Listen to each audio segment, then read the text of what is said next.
nobody's really done a lot of this. Like, you realize I have probably 2,500 hours of traditional music from this region. That's 2,500 hours. I've got about 2,000 tapes. Now that's just the music. Then I've got all these of Randolph, and I've got a visit with like Granny and Granddad Little, and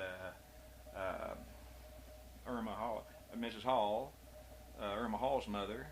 Did you know her? My mind's going blank. Mabel Hall, Tuffy Hall's mother. Tuffy Hall's mother. Now, yeah. I have seen her, but I really didn't know. Well, she worked at the courthouse. She's the one that told me when she was working at the courthouse in Galena, she'd look on Saturdays, they'd look out the window, and there'd be Leonard giving those little hill children, buying them some clothes or giving them money to go to the movie or anything. You know, I remember that. She told me that. She told me some good stories. She had a good sense of humor. But all this kind of stuff is all, as far as I've gone, it's pretty all transcribed on a computer and in 150 notebooks and stuff. And then right now, if something happened to me on the way back to Springfield, it would go to Western Manuscripts now, which is in Columbia, because there's nobody down here. The School of the Ozarks couldn't. They couldn't believe that. Couldn't care less.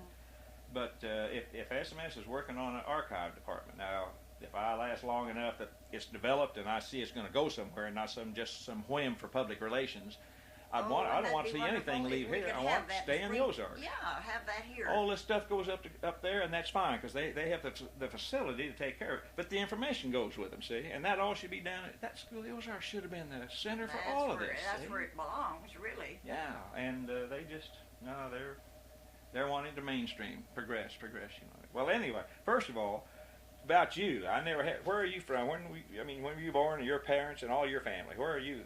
What's your background? North of Hurley. I'm a native. Yeah. I'm a native. Born in 1911.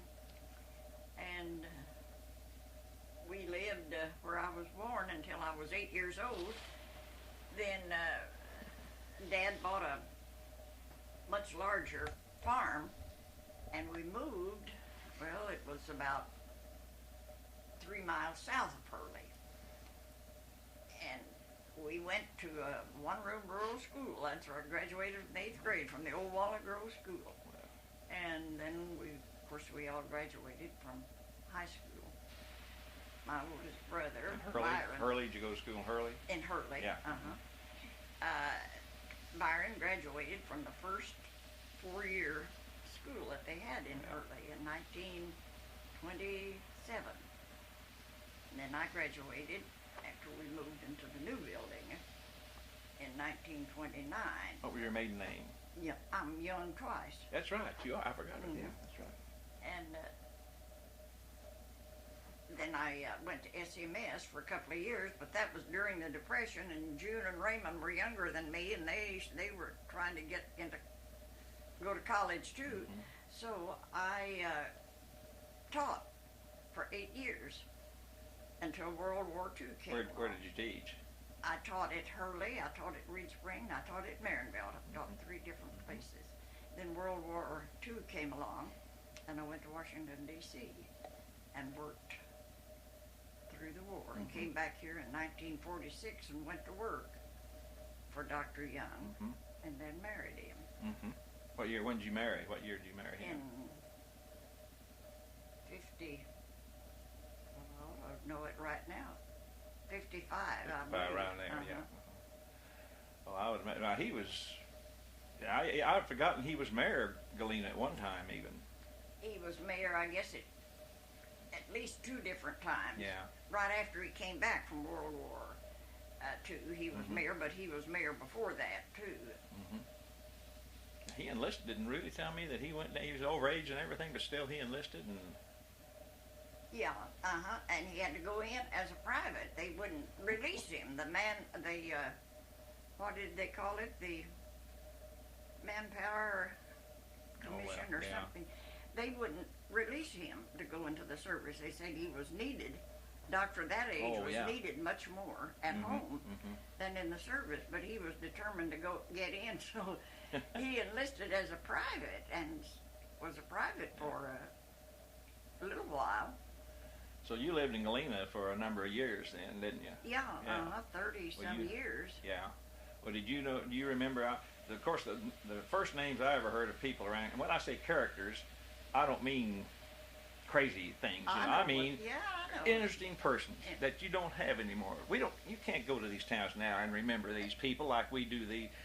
People in these towns now won't ever be remembering anybody in the town like we remember the names of these people. And all towns have. Of course, the river there produced a real bunch of individual type. Just a different type of. Yeah. Well, let me just ask you some that I remember here. Of course, Little Horse was kind of high up the ladder, from what I understand, as in say just not headstrong. I mean, knowing what he was doing there than some of the others. You know, he was because I remember Vance told me he was a real close friend to Mackenzie McCord's also.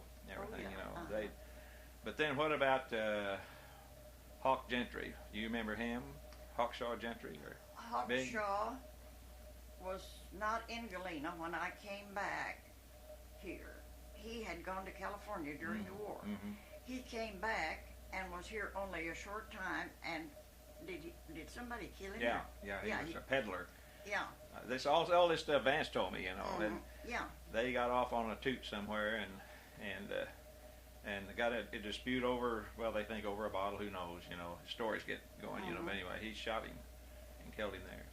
Well, of course, one of his buddies then was, I guess the character of all characters was Lonnie Standridge, Leather Standridge. Leather Standridge. Do you remember any stories about him that you remember that? I knew the joke and Tuck Benham better than any of them now, because they used to guide for us on the river all the time. Right now I can't remember. Well, of course, these guys were a little before you came back, weren't they? Before, Well, now the Benhams were really a river family. I mean, wasn't there was little? Let me see, Big Bill and Little Bill, or what was there? Bill was the father. Yeah. And he died shortly after I came to Galena. And Tuck guided for J.H. and me more than any of the. Oh, okay. Yeah. More than any of the others. We'd get up at 4 o'clock in the morning and go up to mouth of Wheeler. Yeah. And put in and get back to Galena in time to open up the office and go to work at 8 o'clock. Oh, gosh. Oh boy, the rivers though. Those are memories you just. You know, and I look at the lake now, and these young people, I think you don't have any idea what these rivers, what Lower James and the middle part of the White, which is where I did all my stuff. But, you know, and I wish they were back, but if they were back, they wouldn't be like we remembered them. No, it'd be just, like some guy said, it'd just be a sewage line going down to the lakes, you know. There's just too much pressure on them now from all this, you know. Too many people, that's right, that's right. Well, who else? Let's see, there was... Of course, Ollie Packwood was in Reed Springs. You wouldn't have known him, would he? I remember the name, but I didn't know him. Well, I tell you another person that I always Charlie heard. Gentry was. Do you remember Charlie? No, I didn't know. I knew the guides I knew were down from Bill Rogers when he was at Kimberly Bridge. Down there. And then by the time he moved up here, the lake came in, and we had a place on the lake then. So I'd come up and see Addis.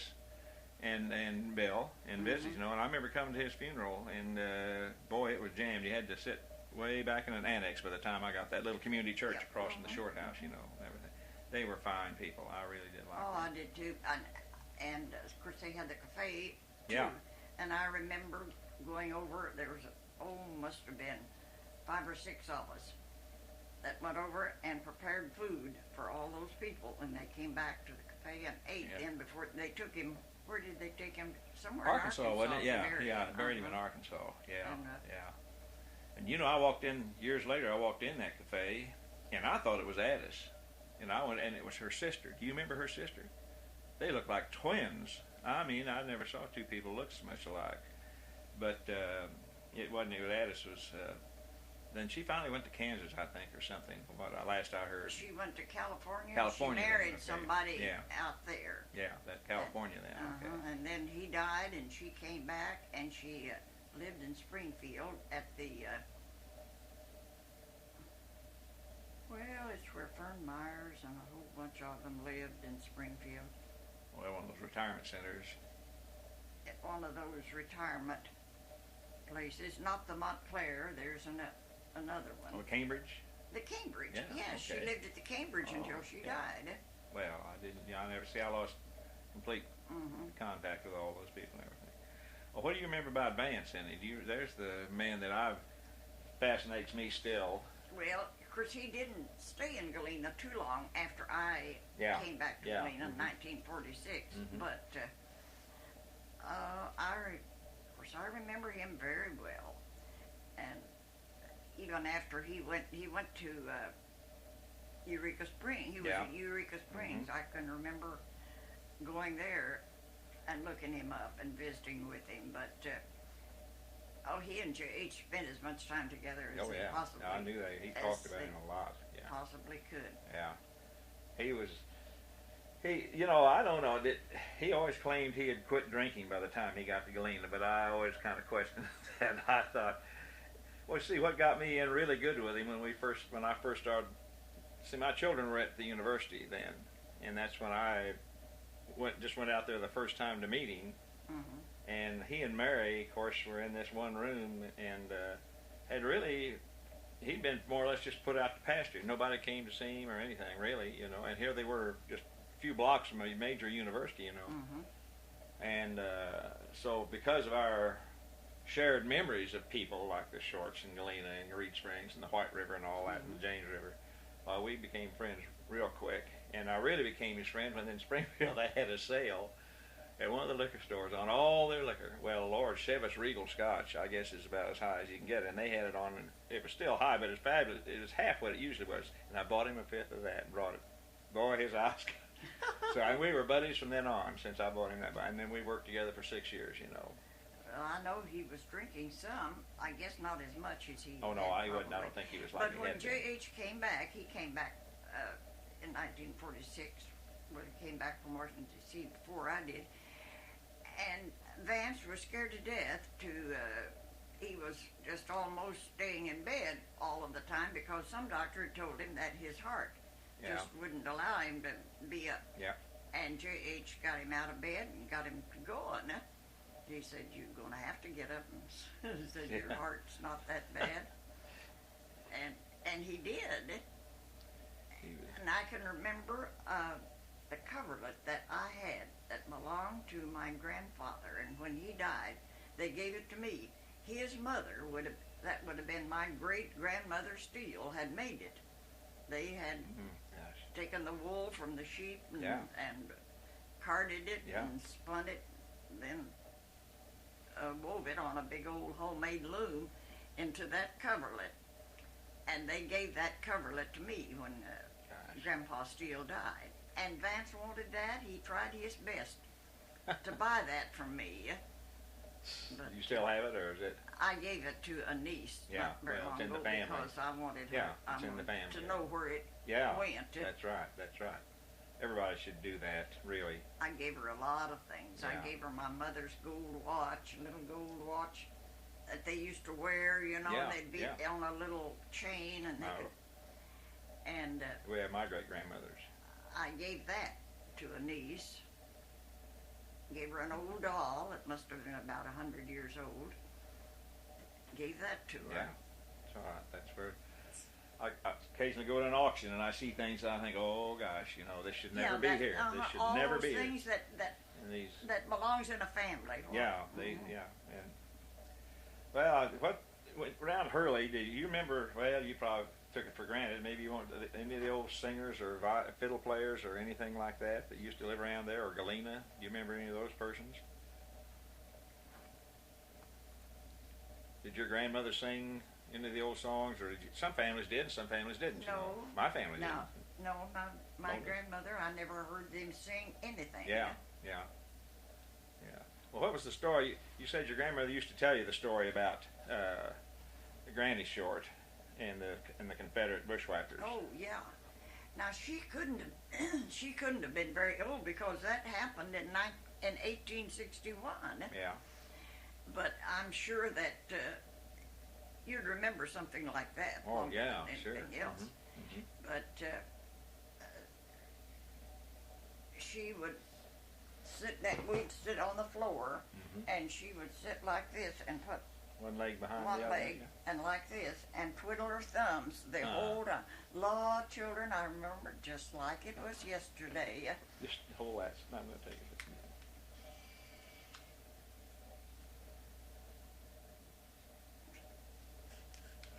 Yeah. And then she'd start telling that Pap, she called her father Pap. Pap had gotten away, got a leave. He was a scout. He wasn't a soldier. He was a scout, but he had gotten away for a little while, and he came home, and the evening meal wasn't quite ready, and he was sitting in a chair outside, and two men rode up on horses, and he got up and just started to go out to see what they wanted. And that's when they jumped off of their horses. Of course, grandfather had his gun, carried his gun with him all the time. They were just about to get that gun away from him, and grandmother told Uncle George, "Get me the axe quick."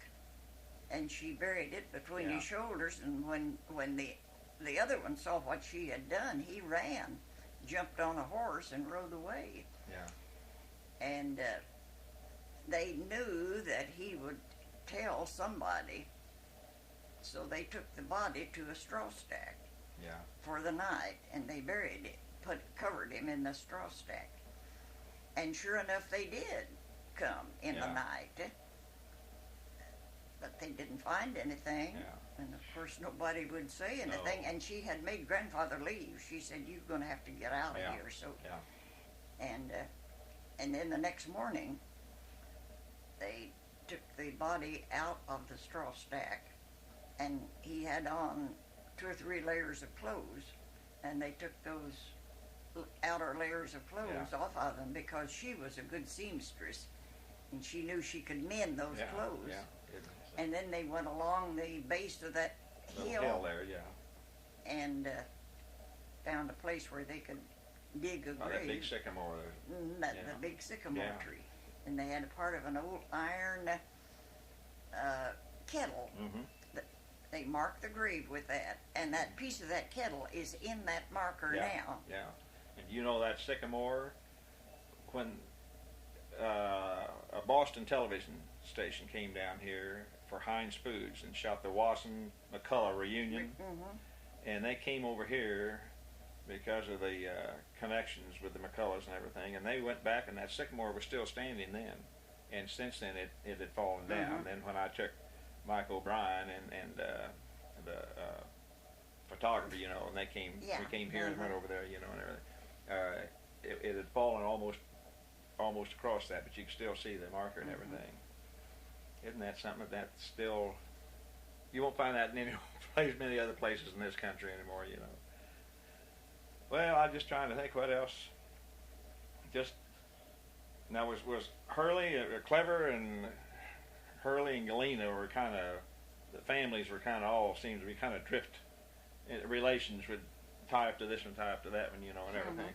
But Galena on a Saturday must have really been something to see, because like Springfield was, you know. But I mean, even further back than that, and Hurley too, probably before then. I mean, but everybody come to town. Vance used to talk about the courthouse loafers that would lay around on the courthouse lawn over. They said most of them became guides or something. That's what he always told me. But I don't know. I'm trying to think of anything. The Short family, of course, is you knew Leonard, I guess. Not very well. Yeah. But I knew him. They said that was one of the biggest funerals that had ever been held in Galena. Oh my gosh, my goodness. Would you know all Lillian? All the people came and told about how he had helped them. Yeah. You knew Lillian, I guess, didn't you? Oh yeah. Boy, she must have been a pretty woman, because her picture. She was a beautiful woman. Yeah. Very talented. And unlike everybody else, they were so surprised when she married Deeb Clines. Well, even the Short family talks about that. You know, they never understood why she married him. But I heard, now let's see, I don't know who I heard this from. Might have been Lena. That after, you know, everybody makes a big joke out of Leonard being bootlegger and a bank robber and all this. And it's always been. But one night, I'm putting this on because I've never told this. Dewey and Jay Frank and I were at Udell's house, I think, and Dewey had a few nips and got to talking about down in Galena and everything. He got to talking about Leonard, and he took after Leonard was put in the prison at Oklahoma, I think it was, and then they tried an escape, wasn't it, or something? Did he get shot or got sick or? He got sick, and then he was burned. They found an empty cabin, and it burned, and he was burned as well as had pneumonia. Had pneumonia. I think. Well, Dewey took his dad down there to see him, and he said that whole thing with Leonard just tore his dad to pieces. Said everybody makes jokes about it, but he said it really was devastating to the Short family that all this had happened, because Leonard was probably the most likable one of the whole clan. Had more friends than all the rest of them put together. Yeah. Well, you know, Vance wrote a history of the Short family, and which is too bad this happened. I can see why, but Lillian talked him into burning it. And somebody else, too, was upset about it. I can't remember who it was now. But wouldn't that have been, because he was a good writer anyway, but he had in there about Leonard, too, and everything, and I guess that they didn't want this ever. That's a shame, because they were, you know, I've learned over the years that you were either a devoted friend to the Shorts or you were an enemy of the Shorts. Like it is in all these towns, they'll have a dominant family, you know. All little towns in the Ozarks have done that, I guess, in probably a lot of places. But the Shorts really influenced a lot, you know. And sure of course, they did. Everything revolved around that family, huh? Yeah, and I've always heard that when Dewey would run for office, that oldest sister, Bessie, yeah, my mind went blank, would stand right next to him in line, and everybody would come up. She'd say, "Now, Dewey, this is Uncle So and So's great nephew, so and so." You know, and I used to hear that story. And he'd, "Oh yeah," and well, then Mona and I took him out. They had a big Republican thing, and Governor Conley and Gene Taylor. It was a fundraiser, I guess, for Gene Taylor, and Governor Conley from Texas was there, and then Dewey was going to be one of the speakers. Well, Charles and Susie here again were gone, so we took Dewey out there, and it was in this great big auditorium behind what was then Ramada Inn, a big meeting area. And so I was taking Dewey, and we started. It was a big place. The speaker's stand was, the head table was way at the other end. And I bet I was 45 minutes, getting him up there, because he'd stop. These people would come up to visit with him. But even the young ones, he'd say, "Oh, you're so-and-so's grandson." He's still, that's the secret of a politician, see. He remembered all those connections. And you know, another, like I told you about the time with the van, where Fanny hopped in and out and everything, when we went over to that Ozarks Awards there at School of the Ozarks. I had a recorder in the car, but I didn't take it in, and I went in, there was a recorder up there. You know, the mic was hooked up to a recorder, and I thought, well, listen, because it was Dewey's last speech. And I remember, and another thing I remember that paralleled that was the last time I saw Dr. Craig talk at SMS, too. Dewey just barely shuffled up there, the same way Dr. Craig did. But when they got hold of that speaker's hand, boy, he gave a talk. Yeah, and Dr. Craig did, too, yeah. And I thought, well, I found out later that the guy forgot to turn the recorder on. Oh. Isn't that a shame? Oh. And I had it right out there in the car. But and then when I got in there, if I hadn't seen anything, I'd have gone back and got it. But I think of all the tragedies to miss his last. He was one of the last. He and Dirksen and some of those were the last true orators in our government in Washington. Yeah. You know, that was one of his big reputations. I've got to send you. Somebody sent it to Susie, and Charles made Mona and myself a copy. William R. Shower, who was a correspondent, wrote a piece on Dewey. It's about 4 pages long, and I'll mail that to you. It's real good. There's a lot of things in there that Susie didn't even know, you know, about his, when he was in Washington and everything. So I'll send you a copy, everything. Well, what else can we talk about here? What else are we going to? Oh, I'll tell you another thing I heard. Now you maybe can tell me this or not, or you may not have been. You weren't there yet. I don't know. When did Lillian? When did Leonard die? Was it in the 40s or 30s? Probably the 30s. Oh, it was in the 30s, wasn't it? Must have been in the 30s. Yeah. Well, I heard too that Dewey and Vance both were very interested in Lillian after she was widowed, and that there was an animosity between the two. Of course, I can see where both of them pretty strong characters anyway, you know, and that they always thought that was maybe one of the little things of friction between them was the fact they both were interested in Lillian, you know. In fact, I think Vance told me one time that he asked Lillian to marry him and she wouldn't do it. So you never know. I'm putting stuff on here too. I hadn't talked about for a long time. Well, now that was before I came. That was before you. That'd be the probably the early '40s, real early '40s, you know, and everything. Well, I can't think what else to ask you now. We've gone over most of those old boys. And well, what about Suley? Did you know Aunt Suley? What was her? They talked about her a lot. She was quite a character, I guess. Aunt Suley Hudson? Yeah, that's who they used to talk about. Let me call Margaret. Oh, well, you don't need to do that. That's all right. I don't need to bother. I can come back again sometime. I just wouldn't want to get her over here to... But where is she? Who's Margaret now? She's... I never knew Aunt Suley very well, but I can remember a lot of the stories that they told about her. She never, the telephone, of course everybody was on a party line. Telephone would never ring, but what she was there. And if somebody forgot, she would break in and tell them what it was. They ought to know. Who is this Margaret you're talking about? Who's her grandmother? She's a cousin to Glenn Rickman. Oh. Glenn's father. Well, if she was, it and wouldn't be in that Margaret's position. mother were brothers and sisters. Yeah. Where did she grow up, here in Crane or over Galena? She grew up around Hurley. Around Hurley, okay. Yeah. And she's lived here. Her name is Tuckness. She was married to Dal Tuckness. He worked on the railroad. Oh. But he died before J.H. did. And she lives in this building. Well, it's pretty cold out. It's the only thing I think about. And bless her heart, she's so blind now that somebody has to read everything for her and help her shop and everything.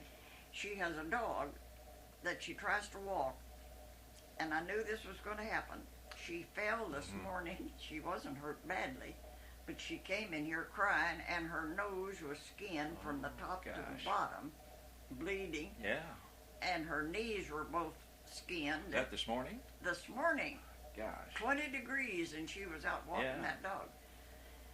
So she told me, she said, well, I know now that I can't do this anymore. Gosh. And she can't hear a thing without a hearing aid. Yeah. She takes that hearing aid out. People can go in her apartment at night. If you have a key, you could walk in there and carry everything out, and she would never know because she can't hear without. I know one thing I was going to ask you about. I'm not interested in names or anything. Vance, now, of course, Vance's later years were sure different than I'm sure from his earlier years. I heard a lot about Vance in Springfield, you know, and I, of course, read his books. My mother would buy the books, and I would read those all during the 50s and everything, you know, before I ever knew him. And I, of course, he had among some people, and these things tend to become exaggerated, had quite a reputation in Springfield among some of them. And he always told me, he said, now, you know, we're not interested in embarrassing people when we were doing that bibliography, you know. And I know he pulled some shenanigans in his earlier years. So that's the thing about these things. I'm not ever interested really in getting anything on here that's going to backfire on somebody sometime, you know. But what I would like to know about was Doc Young's practice, because you're bound to have had some unusual situations, medical situations, and people, and carrying over from the old ways and stuff, you know. And I'm sure he was a master politician, so to speak, that he knew how to not insult him, you know, but like some doctors now say, oh, that's old balderdash, you know, and all that. Do you remember any situations, things that would happen? That would really be interesting to me. I can remember. He used to do home deliveries, of course. All country doctors did that. Yeah. But after he came back from the service, World War II, he decided he just couldn't do that anymore. But he got caught somehow or other and had to deliver one time. Well, that open the gates. Yeah. And we did that for about 3 years, I guess. Well, I can remember one time some man came in and he said, "Now I'm going to call you when it's time." But he says, "You can't get to my house in your car." He said, "I'll meet you up on top of the mountain with my Jeep and take you down to the house." Well, sure enough, one night about midnight, we got a call. He said, "I'll meet you in the Jeep." Well, I couldn't no more find that place now than anything, but of course J.H. knew where it was. And he met us. I could see a little light way down at the foot of the hill. Yeah. It was a little lean-to cabin. If there was one mouse in those walls, there had to be 1,000. You could hear them scrambling all the time. Oh, what in the world am I going to do when that baby gets here? I got a kitchen chair and put it out in the middle of the room. I thought, well, I can see a mouse, surely if one starts. Okay. And I got all my gear out there. And we were just about to get ready to leave. And I thought it was a dog howled, and the man said, "Uh-oh, there's that wolf again." What in the world have we got into? But he had to take us back then up to the top of the hill. And not one thin dime for it. No. Well, the delivery was okay and everything? Everything was fine. How many children did he have? I wonder already, no telling. Oh, I can remember 5 anyway. Yeah. And another place, I don't know whether you remember anything about old Pappy Baker that used to live in Galena. Mm-hmm. He had one family, and his wife died. I think there was about 10 in that family. Then he married a younger woman, and they had 10. We'd go up to that house. We went up there every year for all the time that Jace delivered, about 3 years. I remember going up there one time, and Pappy had 3 lined up on a couch. All 3 of them had bottles, and there we were to deliver another one. Gosh. But they were all fine. I can remember such big babies. Yeah. All of them weighed 8 and 9 pounds. Gosh. And one time we delivered one, and it weighed just a little bit more than 6 pounds. And I whispered to J.H. and I said, "Is this baby all right? It's so little." He said, "That's a normal-sized baby." But it was so much smaller than what I had been taken care of. Well, you remember some of the carryover practices people did that would come in? Well, here comes somebody. I think I saw. Well, I was walking the other way. Yeah. Walking the other way. What was it? They all wanted to. They had to give it a teaspoon of something that they thought that baby ought to have as soon as it was born. But they'd open that poor baby's mouth and pour something down. I don't know whether it's just warm water. But I've heard something. I think I've heard what you're talking about. I can't remember exactly what the deal was on that either. Well, I know I know J.H. and Vance loved their guns too. Oh yeah, And Vance used to tell me stories. They'd go out to James and pop away, with their guns and everything. And I can remember one time they went out and killed crows. Well, Vance picked them up and put them in the back of his trunk of his car, and he forgot about them. Oh gosh. And about a week he began to smell something, couldn't figure out what in the world that was. Till finally, I think J.H. told him, he said, "You better open that trunk of that car and clear it out." I always wondered what kind of a driver Vance was anyway. I heard he was terrible. I can remember one time, J.H. was gone, and my mother lived over at Hurley, and she called for me wanted me to come over. And Vance took me. I was scared to death. He was first on one side of the road and on the other. But we got there all right. Yeah. And then he thought, he told me about it later and was laughing about it. He said, Vance told him about taking you over home, and he was afraid it'd make J.H. mad because I rode with him over Yeah. to Hurley. Oh. Well, let's see. Who was Mary Scott's? Ruth. That was an uncle. Ed Scott was her dad, wasn't Mhm. it? Yeah, yeah. Now, which one was the judge? Was it Ruth Scott was the judge, or He was a lawyer. lawyer? That's what Yeah. it was. Okay. Mhm. Yeah, I remember there was something there. Well, do you remember who was the guy's name? Moondog. Oh yeah. See, I can't remember his name now. I was- Harlan.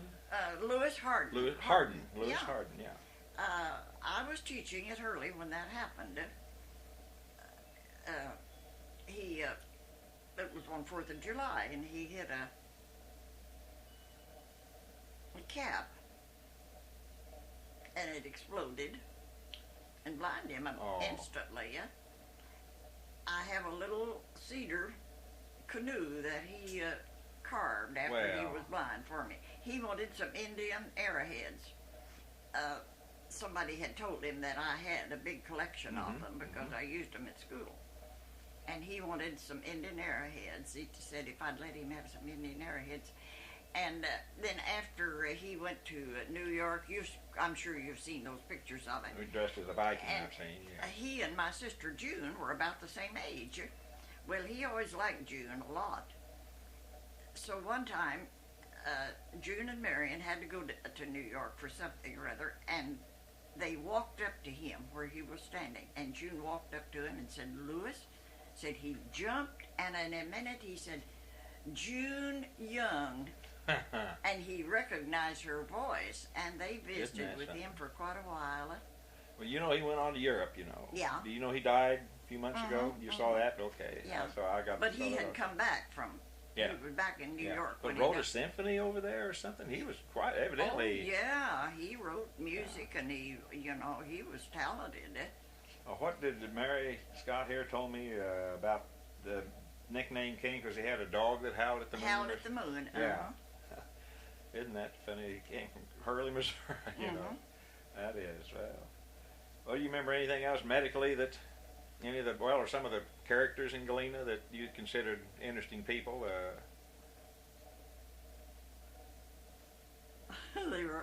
Most of them were interesting Yeah, I imagine. to me. Or Hurley, either one. You know, I say Galena because that's where I've always heard most of the stories. Pat and Sula King were two interesting people. She was a chain smoker, and they ran a cafe in Galena for a long time. How she ever managed to smoke and cook, but she did. And she's the one that walked right past my house one night, walked into the river, and drowned herself. Huh. Pat, her husband, had died with cancer, had been sick for a long time. She'd also lost a son. I've forgotten now what happened, whether I think he had cancer too. Anyway, she lost both of them close together. Then she had a stroke. And after that, she had her son and his wife, another son and his wife, had to come in and live with her. And she had tried to get out at night before, but they had been able to catch her. But that one night, she got up and she got away from them. Well, Just walked down to the river and walked right into did it. you know any of the Embry's, Uncle Saul Embry and some of those? Uncle Saul, that might have been before your That was before. I knew time. the Embry's. Wasn't Deacon his son, I wonder? Or? Now, there was one that was Irma. Do you remember Irma and Alfred Peters? Yeah. Now, her father, Irma's father, Yeah, was Irma. Frank Embry. Oh, he was a character. Just keep talking. I'm going to take And, while you're talking. He had a building outside of his house, and one day he called some people up there and said, "I want you to look through this window at that snake in there." "Oh," he says, "it's a big one. I keep it in there."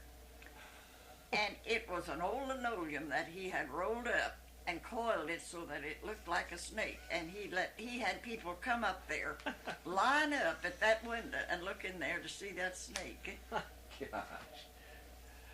Now, who the home coming around the curve? Who was that built that new home where you go across the little bridge there, coming into town right over here? That was a Peters, wasn't it? W.H. or? Yeah. Yeah. Now I remember him. And W.A. was that's Margaret's brother. Okay, I met him years and years ago. He's the one, that worked on the railroad and his legs. He was in an accident and his legs were cut off. Well, now that's Margaret's brother, right? You remember Glenn? I'm sure you do. Oh, yeah. One of he and Shorty Shorty still. When I leave here, I'm gonna go up and see her. But I had more wonderful times down there when I come down and Glenn and I play. I got a lot of tape of Glenn. Glenn would play a tune, then tell a story, then play a tune, then tell a story. And of course, here Glenn's another one, knew the connection of every human being I think that lived down in here. Of course, he always said that's the long and the short of it now, But he was a there was Glenn and Flossie were the two children in that family. But he used to tell some funny story. What was it? O.D. something was. He went to school with us something. And he said O.D. was trapped a lot to make money when he was in school, and said he'd go out and trap skunks. He'd come in, they'd have to let everybody go outside and send him home. The odor was so bad, it almost make everybody's eyes water and everything. But Glenn was a colorful person. And of course he'd forget a tune, he'd yell. Shorty always sat in the living room there, and we always played in the kitchen, Shorty, how's that go, and she'd start whistling it, and that'd get a tune, and everything. But wonderful memories with them, really. I just had such a good time. Now, I met him through Harold Wood. Harold brought me down and introduced me to him, of course. Harold was an awful nice guy, too. I really liked him. Now, Harold was... Lena's brother. Lena's. Yeah. They were from here in Crane. Yeah. Now, her sister, is she still living, or is she in a rest home now? Oh, she's in a rest home in Springfield. Yeah, I heard something not long ago about that. That's what I was trying to Mary Hemphill. Yeah. Mary Hemphill. Yeah, Mary Hemphill. Yeah. She's way up in her 90s now. Yeah. Well, Lena's still living. Lena's 8 years now in that rest home out there, and she smiles, and she has Alzheimer's and has had, and poor Susie, and Jay's out there now in an apartment, and they came over to our house. Susie has arthritis so bad and hardly walk, and her hands are all. Well, they did an operation, I guess a little over a week ago, maybe 2 weeks ago now, and straightened one I can't really tell yet, and they worked on one of her feet too. Then they're going to go back later and do it. And Sally came up, her sister then, who's a nurse, she came up and has been here. And so they all came over, and they brought Jay over. Well, how is Jay? You can hardly. Oh, he's all right. But you can hardly. He just talks. He's 91 or 2 now, I guess. Yeah, I know he's older. And he's just slowing down. Mentally, he's kind of forgetful. But a person that age, you expect him maybe to. But he's just lost. He's real thin now, real thin, And he just sat there the whole evening, and he would. I could tell he would daydream a lot, while he was sitting there. But he's still good old Jay. He's just one of the nicest persons I ever knew. He was one of my favorites. Oh yeah, he just of a all the person. shorts. Yeah. Yep. He was family oriented. Everything. And I was with him one time when somebody made a remark about Dewey. I wished I hadn't been there. He told that guy. Now, believe me, they took care of each other. They did. They did. My gosh, that's. I made a tape years ago with Jay Frank and I, and Jay had some scotch, and the tape starts off with him. There's 50 stories on there. He told me he was a good storyteller, and Dewey was a good storyteller too. Good storyteller. And by the time that tape's over, we're laughing our heads off, and Jay's really telling them then, But this kind of stuff, and there was nothing on there to embarrass anybody. I don't mean there was nothing, and none of the tapes I made have anything bad on them, really, none of that. But it's just, the world is different now. It's just completely different than even, I'd say my generation, there's some of us my age, I'm 68, and I'd say our generation is the last one that remembers really quality life in this region. And we all believe that, because mid-50s is when the big change started coming. All these people started, and they're good people, but they're just people. They're It's just just people, you different, know. So many of them, yeah. Well, do you remember very much about the Depression in the 30s? The tail end of it. See, I was born in 31, and one story I do remember is the city utilities hadn't paid their bill for about 3 months, so my dad thought, well, our business is in its 70th year now. My dad started in 1930, of all times to start a business. And he just didn't pay them, you know. He just knocked it off their bill when they came home.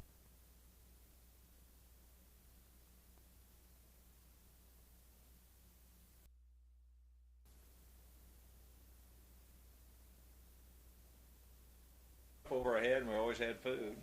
I had a great nephew living in Columbia, Missouri, and they came down to see me one time while I was still living at Galena. They had been assigned at school to talk to somebody that had grown up during the Depression and talk to them. And I remember him asking me if we ever went hungry. And I said, no, we lived on a farm. Yeah. And we grew everything. I said, we probably didn't have what we wanted to eat all of the time, but we always had plenty of food. And a roof over your head. And a roof over our heads. We never suffered for anything. But one year that I was teaching at Hurley, of course, that was in the 30s, for $40 a month. Yeah. Isn't that something? But I said, I think I had better clothes, better grade of clothes then than I probably had since. I could, and June and me could wear each other's clothes at that time, and we'd change clothes. People thought we had the most clothes. Yeah. But we had good clothes. I can remember a wool suit that I bought one time. That was when they wore the coats came down to about here. They were all wool, not part wool. It was all wool.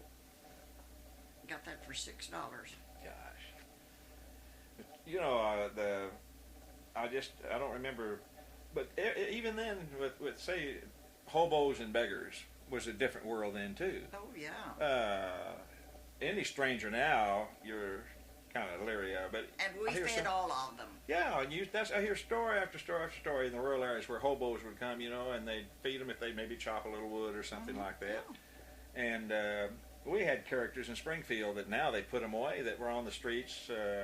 Didn't hurt anybody, you know, or just they were mentally, you know, something wrong with them, but they never hurt anybody. People selling pencils on the streets or playing a accordion or something, you know, begging and everything. If you had a little change. Yeah, a little change, yeah, you know, and you just know you wouldn't dare hear that now. Oh, heavens, no. They'd swoop them up and take them to some place and give them something for nothing, and then they'd always expect it, and that's where we are now, you know. But it was just a completely different world, completely different. But I don't know, it just, and also I've learned from, see, I was an only child and a city boy. Well, I married Mona. Good Lord. Here I move into that clan, and I was also a Democrat. Well, I had to change from politics, because, see, Granddad, Martin Little, was Dewey's committee man up there in that Lincoln Township up around Clever.